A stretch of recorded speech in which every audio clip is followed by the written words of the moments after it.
지난 5일 CNN에서는 특집 보도를 통해 새롭게 업데이트된 내용을 바탕으로 2021년 세계에서 가장 강력한 여권이라는 제목으로 기사를 내보냈습니다.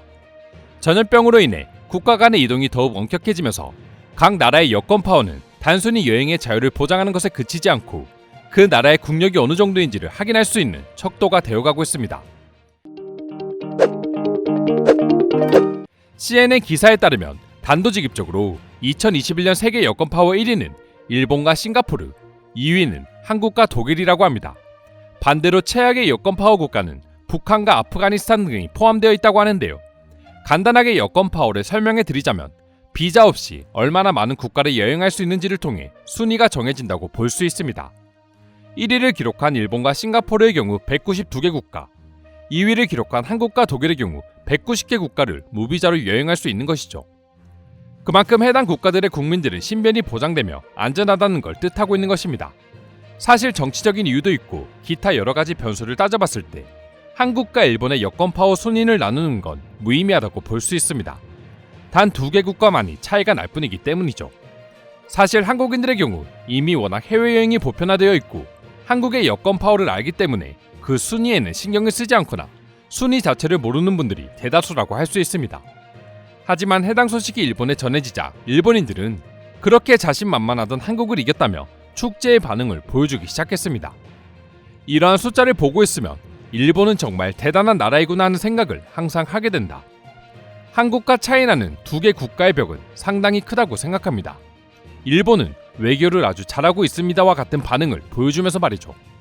하지만 한국과 일본의 실상을 들여다보게 되면 세계 1위를 기록하고 있는 일본의 여권 파워와 일본인들의 한국 무시가 얼마나 쓸데없는 짓인지 바로 알 수 있습니다. 과거 영상에서 소개드렸던 것처럼 일본인들이 평생 경험하는 해외여행의 빈도는 그야말로 충격적인 수준이라고 합니다. 일본인들 중에서 여권을 가지고 있는 사람의 수는 전체의 23%에 불과하고 심지어 이 중에서 해외를 필수적으로 나가야 하는 정부 관료나 사업가 등을 제외하고 순순히 해외여행을 목적으로 여권을 만드는 경우를 보게 되면 23%에 훨씬 미치지 못한다고 합니다. 당장 해외여행을 가지 않더라도 여권 하나쯤은 거의 대부분 가지고 있는 한국인들과 비교하면 엄청난 차이인 것이죠. 실제로 전염병 이전 평균적인 해외여행 비중을 살펴보게 되면 한국인들의 연평균 출국률의 경우 55%를 기록했지만 일본의 경우 15%에 불과하다고 합니다. 한국인들은 절반 이상이 매년 해외로 나가고 있지만 일본인들의 경우 고작 10분의 1 정도만이 해외를 경험하고 있는 것이죠. 그리고 그마저도 대부분이 한국을 방문하고 있으니 일본이 괜히 갈라파고스 섬으로 불리는 게 아니라는 걸 입증해주는 지표이기도 합니다. 그럼 도대체 세계 여권 파워 1위라는 타이틀을 가지고 있으면서도 일본인들은 해외로 나가지 않는 것일까요?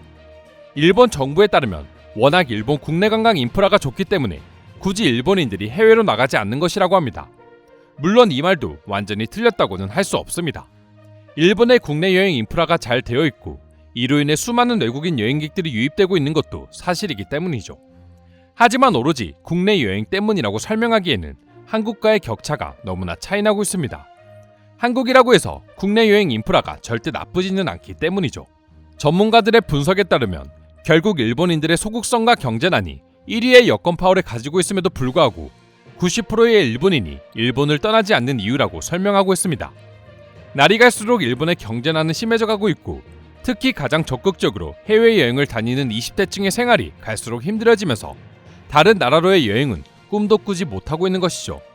실제로 일본 정부는 20대 젊은이들의 해외여행을 권장하기 위해 무료 해외여행 기회를 주기도 했지만 대부분의 일본 젊은이들은 이를 거부했다고 합니다.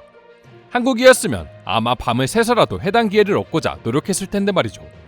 물론 한국인들이 일본인들에 비해 해외를 많이 나간다고 해서 무조건 뛰어나다고 말할 수는 없습니다. 하지만 현재 일본의 상황을 보면 여권 파워에 미치지 못하는 일본인들의 해외여행 빈도는 분명 큰 문제로 인식되고 있습니다. 수많은 외신들 역시 일본인들의 이러한 소극적인 태도는 결국 일본의 발전을 더욱 늦출 뿐이고 아직도 아날로그 문화에 사로잡혀 있는 일본에게는 덫이 될 수밖에 없다는 주장이었습니다. 한국 역시 1980년대까지만 하더라도 해외여행이 금지될 정도였지만 결국 수많은 사람들이 한국의 여권 파워에 힘입어 자유롭게 해외로 나가면서 한국이 급속도로 발전하게 된 계기를 만들어주기도 했습니다.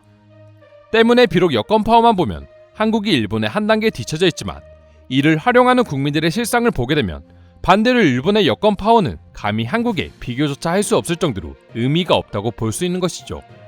하지만 정말 안타깝게도 해당 뉴스에 달린 일본인들의 반응을 보게 되면 역시나 자기들만의 우물에 빠져 벗어나지 못하고 있는 걸 확인할 수 있는데요.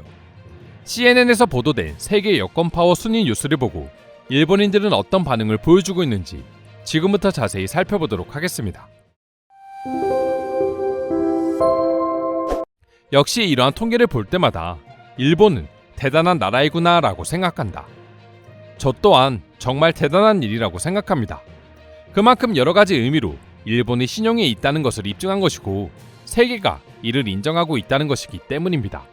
최근 아프가니스탄 대피 과정에서 보여준 결과물을 보면 과연 세계 여권 파워 최강이라는 칭호가 적합한지는 모르겠다. 일본이 한국보다 한 단계 더 높은 이유는 외교 관계에서 신뢰가 쌓여있기 때문이다. 개도국가 캄보디아 등에서 평화협상 중재 역할을 맡아온 건 역시 강대국의 신뢰 획득에 큰 도움이 되었다고 할 수 있다. 예전 일본은 세계적으로 물가와 소득 수준이 높은 국가였기 때문에 외국으로 이주해 불법 취업을 하는 사람은 없었습니다. 하지만 일본의 오랜 경제 침체로 인해 이제 일본인들도 해외 이주를 가게 될 것이고 그렇게 되면 일본 여권의 신용은 끝도 없이 추락할 수 있을 것입니다. 한국과 일본의 차이는 입국할 수 있는 국가를 보면 된다. 일본은 매우 엄격하게 일본 입국을 제한하고 있지만 한국과 중국은 비교적 모든 사람들이 간편하게 입국할 수 있게 되어 있다. 일본의 여권 파워는 1이지만 정치력은 3류에 불과하다. 일본인이 가지고 있는 성격의 한계일까요?